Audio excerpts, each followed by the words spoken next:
Hi everyone, my name is Patrick. I'm joined here by Vitek, Lukáš, and Jan, and today we'd like to talk about our project. I suppose the main use case we're trying to answer today is that imagine you're a user, you just read an article, and you want to know how that article relates to other teams, what it cost, or what was the events that led up to it, which means that we try to visualize the teams and the frequency of their occurrence.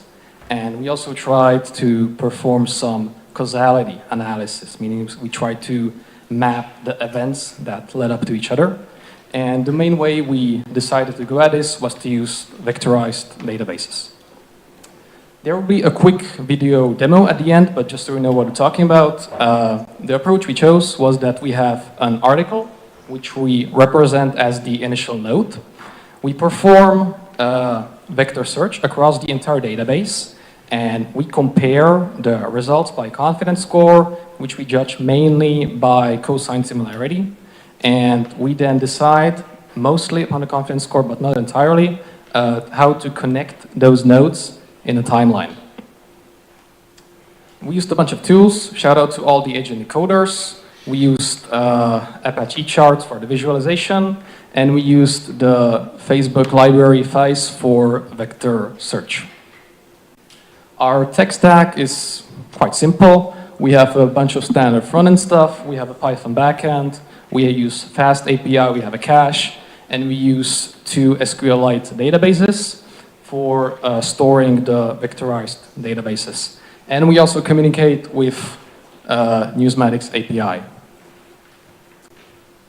We used a total of three datasets as our sources. We used the Newsmatics vectorized database and the Newsmatics offline article database, which we combined to get a full database with articles as well as their embedded vectors. And we also used the standard online Newsmatics API database. Now, the main reason why we decided we have to have two vector databases was that we were told that the Newsmatics database was mainly optimized for searching vectors, whereas we also wanted to perform the causality analysis, which might be a slightly different embedding. Therefore, we decided to try and create a vector database of our own. We used a slightly different approach.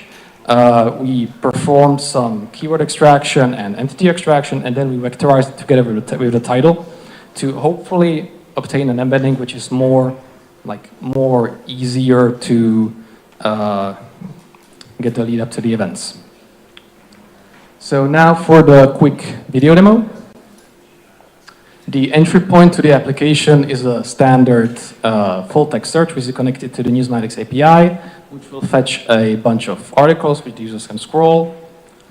And upon selecting an article, they will get a pretty standard page with the article text and also some information. But the main added value is that we can visualize this article with other articles to which it somehow relates to and map it on a timeline by date. And we also applied labeling by color by the standard Newsmatics bias labels. We can form simple timelines as well as much more complex graphs. For example, this is a graph which tries to map the causality, meaning it tries to visualize the chain of events where one event should lead to another event, which lead to another event, and so on. And the graphs we can obtain are very large, they are interactive, the user can click on a node, and there is a link which will take them to that other article, and they can sort of traverse this system. And but for users who don't like nodes, we can also offer a more intuitive way, which is to simply put the articles and their text abstracts after each other, where the chosen article is in the middle, and you have articles before and after that, which are somehow causationally related.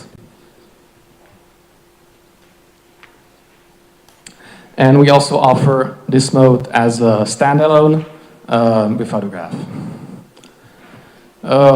That would be all for me. Maybe one thing that I would like to mention is that, one thing I would like to add, which unfortunately did not have time nor resources, would be to use an LLM as a judge to better evaluate our results. Thank you.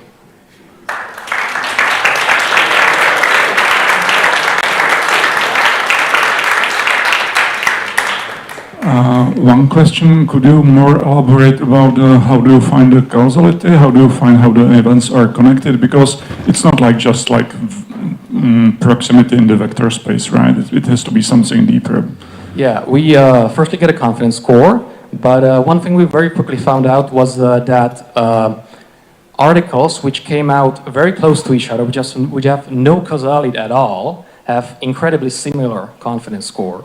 So, for example, we introduced a minimum cutoff rate for articles to be linked together. Like a good example would be, I don't know, let's say there's a football match, and so obviously like 6 or 7 different news articles will like all refer upon that, and they will have very similar vector cosine scores, but that is not what we were after. So for one thing we did was the minimum cutoff rate, and then we also did some fixed dates, where we want to introduce nodes from, let's say, a bit farther away, both backwards and forwards in time, to get a better grip at possible relationships.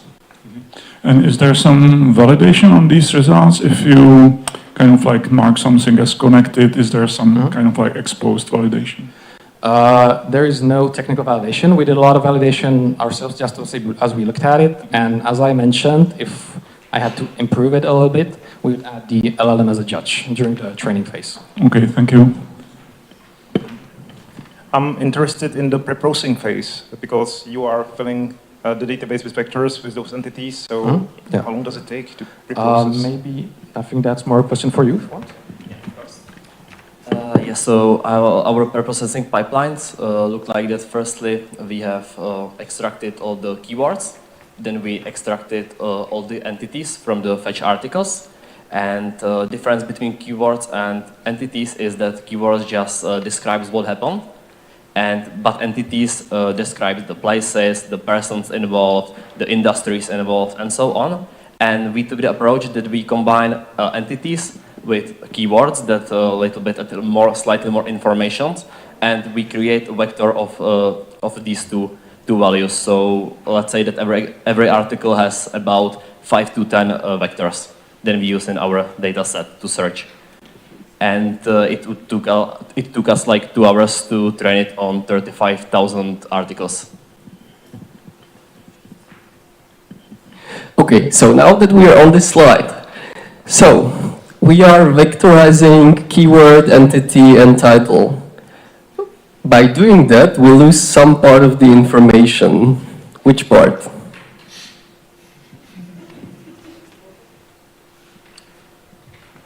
I just want to know if you understand really why your alternative approach, like what does it mean that you use the alternative approach here?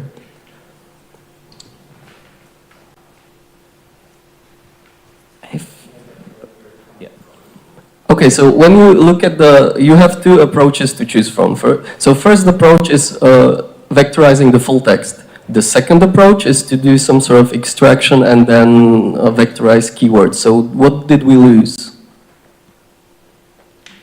Like the overall semantics of whole article. Yeah, like the relations. So for this, in order, if I were to claim that this works better, like the alternative, I would really, need like a good proof, you know. I get that. Maybe one thing that wasn't really clear, we use both. In our final application, we have one chart on the top, which uses the top database, and another at the bottom, which uses the bottom one. So you can very quickly compare the results. Okay, can you tell me like what I'm looking at? So here you can see, for instance, that you're looking on one piece of news and you want to see what preceded it, but you're not sure what keywords you should search for. Show the compression. It's already at the end of the presentation. Okay. Yeah. The video. Yeah. It was somewhere at the end. Oh, okay. Or you can show it live if you have the article loaded. Yes, that's what I said. Yeah. These are two differences, and you can clearly see that in the second approach there is definitely more connections because it better detects causality because of the entities, and it maps more relations. You can see some gaps in the first approach because it just describes semantics but not the causality. And what we saw, what we have able to solve, we think that the second approach went really well, and we saw the confidence scores of each node, and it was always about like 0.8, 0.9. So with the same search, so it's returning the meaningful. What do you mean with confidence scores?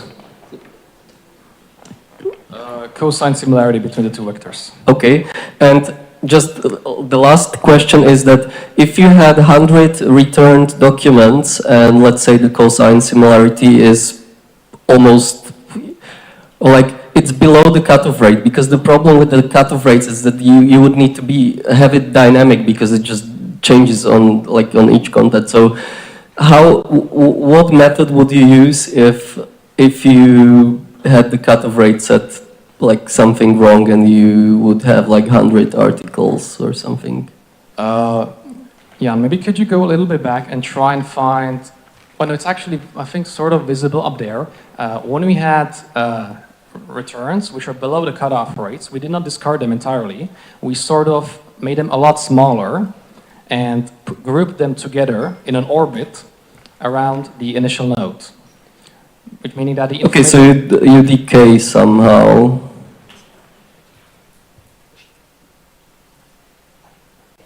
These small tiny dots around the bigger one. Mm-hmm.